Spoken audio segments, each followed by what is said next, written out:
जय जोहार। वनांचल क्षेत्र में भले ठंड का समय चल रहा हो, लेकिन राजनीति के लिए गर्मी का समय आ चुका है। आचार संहिता भी कल लग चुका है और आज हम हैं प्रभाती मरकाम जी के साथ, जो कांग्रेस की ओर से प्रबल दावेदार और भी लोग हैं। आज हम जानना चाहेंगे कि प्रभाती मरकाम जी का जीवन राजनीति में कैसे शुरू हुआ, कब से शुरू हुआ और आज प्रबल दावेदार के रूप में उन्हें आज इस वनांचल क्षेत्र के लोग क्यों देख रहे हैं। तो भैया हम जानना चाहेंगे कि आपने राजनीति की शुरुआत कब किया। सर्वप्रथम आपके चैनल के माध्यम से देखने वाले सभी साथियों को, क्षेत्रवासियों को जय जोहार। मैं लगभग 1993 से जो है, जब सम्माननीय मोहम्मद अकबर जी इस क्षेत्र से पहली बार विधायक के लड़ रहे थे, उस समय से राजनीति में आया हूँ। और 2000 में मैं सरपंच का चुनाव लड़ा, लेकिन मैं उस समय 17 वोटों से हार गया था। और 2005 में समनापुर क्षेत्र क्रमांक 20 जनपद सदस्य के लिए मैं जो है चुनाव लड़ा और उस समय जो है विजयी घोषित हुआ। 2010 से 15 तक मैं ग्राम पंचायत झलमला का सरपंच रहा हूँ और 2016-17 से 2019 तक जो है सहकारी समिति चिल्फी का अध्यक्ष रहा हूँ। और 2020 के चुनाव में मेरे यहाँ श्रीमती जी जो है क्षेत्र क्रमांक 20 जो झलमला जनपद क्षेत्र आता है उसमें विजयी रही और वर्तमान में जनपद अध्यक्ष के पद पर आसीन रही हैं। इस तरीके से मेरे जीवन की शुरुआत हुई, राजनीतिक जीवन की। जी, निश्चित रूप से कहा जा सकता है कि प्रत्यक्ष अप्रत्यक्ष रूप से आपको राजनीति में पूरे 30 साल हो गए। लगातार आप कांग्रेस से जुड़कर क्षेत्र में छोटे बड़े पदों में आप आसीन रहे हैं। जैसे कि हम जानते हैं कि जिला पंचायत क्षेत्र क्रमांक 8 जो है आदिवासी बाहुल्य समाज का है और निश्चित रूप से यहाँ की जो सीट आई है आदिवासी सीट ही आई है। और हमारे क्षेत्र में शुरू से ही कांग्रेस का एक प्रकार से गढ़ रहा है, लेकिन वर्तमान में सरकार अभी बीजेपी की है।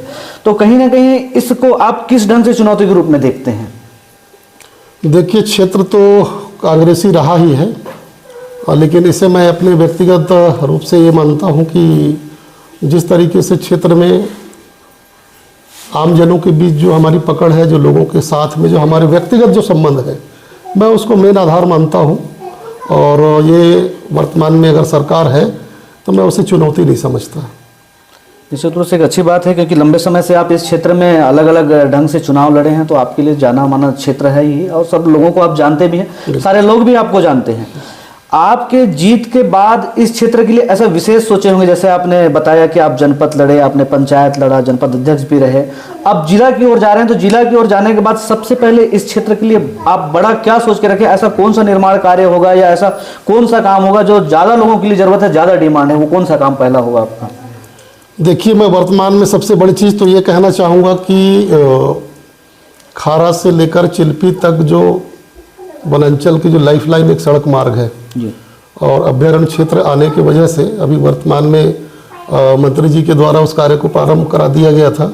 और चिल्फी से 27-28 किलोमीटर का जो मार्ग है समनापुर तक का, उसमें अभी फिर से रोक लगा दिया गया है। जबकि मैं आपके चैनल के माध्यम से अवगत कराना चाहूँगा कि जिस बात को वन विभाग के द्वारा कहा गया कि 2/6/2018 में जो पिटीशन दायर हुआ था, उसमें जो हाई कोर्ट से स्टे है, उसके माध्यम की वजह से जो है हम लोग उसमें रोक लगाए हैं। ये एक हमारे लिए बड़े दुर्भाग्य की बात है। यदि सड़क नहीं बनेगा तो फिर हम लोग चलेंगे कहाँ पे, फिर कौन सी विकास की बात हम करें। तो सबसे पहली जो हमारी जो लड़ाई होगी तो वो सबसे पहले सड़क की होगी, क्योंकि सबसे बड़ी अगर कोई चीज़ है हमारे लिए आने जाने के लिए, यदि वही बंद हो जाए तो फिर विकास की हम कैसे बात करेंगे, कैसे विकास का सपना देख सकते हैं। चूँकि हम लोग एक जनप्रतिनिधि मंडल जो है सम्माननीय कलेक्टर महोदय से जाकर के इस संबंध में मुलाकात भी किए, लेकिन उनके माध्यम से हमें आश्वस्त किया गया है कि जल्दी जो है कार्य प्रारंभ हो जाएगा। इसलिए हम एकदम बिल्कुल अभी बहुत शांत हैं। लोगों की मांग है कि हम आंदोलन करें, लेकिन हमने सभी को ये कहा है कि अभी वर्तमान में चुनाव का भी समय है और आदरणीय कलेक्टर महोदय की बातों का हम सम्मान करते हैं कि उसमें अभी प्रयास जारी है और जल्द चालू हो जाएगा। तो सबसे पहली बात, अगर विकास की बात करें तो हमें जो सड़क की जो मांग है वो सबसे पहले पूरी हो। इसके पूर्व भी हमारे द्वारा जो है, जैसे मादा घाट जो है कच्ची सड़क था 5 किलोमीटर करीब, उसको भी पिछले तात्कालीन सरकार के समय हम लोगों के द्वारा मांग किया गया और उसे WBM बना दिया गया। तो कहीं ना कहीं, और यहाँ जो एक कॉलेज का उद्घाटन बस हुआ था, और उसको जो है हम भवन का सम्माननीय मोहम्मद अकबर जी से मांग करके जो है उस समय जो है तत्कालीन सरकार के समय उमेश पटेल जी शिक्षा मंत्री रहे, उनसे मांग कर भवन का निर्माण कराया गया। आने वाले समय में जनता की मांग के हिसाब से हम विकास चाहते हैं। उनकी जो भी मांग होगी, जैसे कि ITI के लिए अपन रेगाखार के लिए मांग कर रहे हैं कि वहाँ भी कॉलेज होना चाहिए, तो हमारी जो कुछ प्रमुख जो मांगे हैं उन चीज़ों पे हम फोकस करके उन चीज़ों को शासन प्रशासन के सामने अपनी मांग रखेंगे। और बाकी विकास का काम तो निरंतर चलते रहता है, जीवन भर की प्रक्रिया है, उसमें कहीं कोई ये नहीं है। जनता का जैसे जैसे मांग आएगा उस हिसाब से विकास के दायरा को अपन सामने रख करके काम करेंगे। निश्चित रूप से जैसे सड़क, जैसे आपने कहा कि अगर आप जिला पंचायत सदस्य बनकर आते हैं तो सबसे पहले जो लाइफ लाइन सड़क है उसके निर्माण में आप ज़्यादा ध्यान देंगे। लेकिन हमेशा आप शुरू से जानते हैं कि जब भी सड़क की बात आती है समनापुर से छिलपी तक, तो हमेशा यह आरोप होता है कि जब पहले भी इस पर स्टे लगा था तो कांग्रेस वालों ने लगाया था, आज भी स्टे लग रहा है या कोई राजनीति हो रही तो कांग्रेस वाले करवा रहे हैं, या आरोप कितना सही और कितना गलत है? मैं उन सम्मानीय साथियों को ये कहना चाहूँगा, जैसे पिछले बार आदरणीय रमन जी की सरकार थी, और उस टाइम ये कहा गया कि नितिन सिंह भी जो रायपुर का रहने वाला है, वन्यजीव प्रेमी, वो मोहम्मद अकबर का आदमी है और उसके द्वारा जो है इस कोर्ट के माध्यम से इस रोड में स्टे लगवा दिया गया। लेकिन हमने माननीय मोहम्मद अकबर जी से बात की तो बोले मैं उन्हें दूर दूर तक नहीं जानता। तो एक मिथ्या आरोप था। लेकिन मैं ये बताना चाहूँगा कि अगर रोड में रोक कांग्रेस के लोग लगाएंगे तो क्या उस रोड में कांग्रेस के लोग नहीं चलते? क्या सिर्फ बीजेपी वाले अपने चलने के लिए बना रहे हैं क्या? तो पहली प्राथमिकता तो उसमें सारे लोग चलते हैं, इसमें कहीं भाई कांग्रेस के ही लोग क्यों रोक लगाएंगे उसमें? मैं जब कह रहा हूँ कि हमारी लाइफ लाइन है, सबसे पहली प्राथमिकता है सड़क हमारे लिए, और सारे लोगों का आना जाना तो उसी में है, तो फिर कांग्रेस के लोग आखिर रोक लगाएंगे क्यों? एक मिथ्या आरोप है। और पिछले तत्कालीन सरकार के समय मैं आपको बताना चाहूँगा कि हम लोगों की मांग के बाद एक बार जो है पेचवर्क का काम हुआ और बीच बीच में रिन्यूअल का काम हुआ था। तो उस समय स्टे क्यों नहीं था? अगर ये आरोप लगा रहे हैं कि कांग्रेस वाले रोक लगाते हैं तो उनके आज तो डबल इंजन की सरकार है ना, और यदि डबल इंजन की सरकार में कांग्रेसी लोग पावरफुल है, रोक लगवा सकते हैं, तो आप बड़े खुशी की बात है। फिर अगर वो इस तरीके की बात करते हैं तो अपनी कमियों को छुपाने के लिए कांग्रेस के ऊपर भाई लोग जो है आरोप ना लगाएं। मेरा कहने का मतलब ये है, इसमें सभी लोगों को चलना है, कोई सिर्फ भाजपा के लोग चलेंगे या कांग्रेस के लोग चलेंगे, बिल्कुल भी ऐसे नहीं है। ये आम जनों के लिए रास्ता है, इसमें सब लोगों को आना जाना है, और ये हमारे लिए बहुत बड़ी चीज़ है। और मैं आपको एक चीज़ और दिखाना चाहता हूँ कि कोर्ट के माध्यम से पिछले बार जो है तत्कालीन सरकार के समय नितिन सिंघवी के केस पे लड़ा गया था, और वो जो उनका जो केस है आप इसको पढ़ सकते हैं कि उस केस को डिसमिस कर दिया गया है। तो रोक वाली कौन सी बात हुई? स्टे तो है ही नहीं उस रोड पे। उनका जब केस ही खारिज हो गया है जिसके लिए स्टे लगाया गया था, ये तो कोर्ट की कापी है ना मेरे हाथ में, और इसकी लड़ाई आप देख सकते हैं किस समय लड़ी गई है।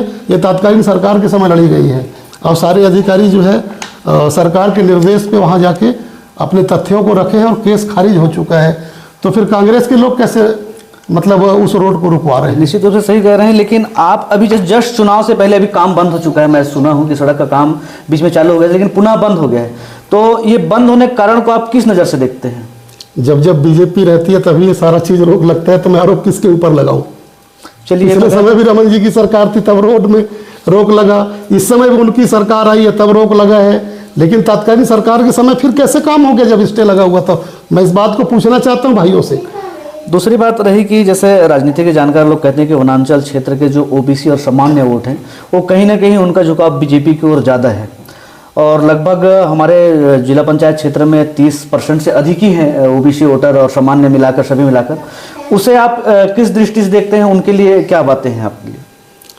देखिए, ओबीसी वर्ग के भी बहुत सारे जो कार्यकर्ता हैं, बहुत सारी जो जनता है, उनका झुकाव भी कांग्रेस की तरफ है, क्योंकि इस क्षेत्र में कांग्रेस के लोग ज़्यादा हैं। मैं मानता हूँ इस बात को कि भाई हम ये नहीं कह सकते कि ओबीसी के सारे लोग जो हैं एक साइड मतलब बीजेपी की तरफ उनका झुकाव है, प्रतिशत उनकी ज़्यादा हो सकती है, लेकिन मैं इस बात को मानता हूँ कि मेरे जो व्यक्तिगत संबंध है शायद सभी लोगों से, सभी वर्ग से है। जी जी। मैं इसलिए जो है उस बात को चुनौती नहीं मानता। और रही बात दूसरी कि आप कितना एकदम से ज़्यादा श्योर हैं कि कांग्रेस आपके ऊपर ही भरोसा करेगी, आप ही प्रबल दावेदार होंगे, आप किस रूप से उसको देखते हैं? देखिए, मैं इतने सालों से यदि ईमानदारी और निष्ठा से काम कर रहा हूँ तो कहीं ना कहीं पार्टी को भी मेरे ऊपर भरोसा करना पड़ेगा, और मुझे भी पार्टी के ऊपर भरोसा है, इसलिए मैं एकदम आश्वस्त हूँ इस बात को लेकर के। जी, निश्चित रूप से हमारे साथ है प्रभाती मरकाम जी, जो लगभग उनकी राजनीतिक जीवन 30 साल के आसपास है, सभी पदों में वो रहे हैं और कांग्रेस की ओर से प्रबल दावेदारी कर रहे हैं। अब देखना टिकट किसको मिलता है, और निश्चित रूप से अगर टिकट मिलता है तो आपको अग्रिम शुभकामनाएं, आप अच्छे से चुनाव जीतें, और यही हमारी शुभकामनाएं हैं। बिल्कुल, धन्यवाद। धन्यवाद।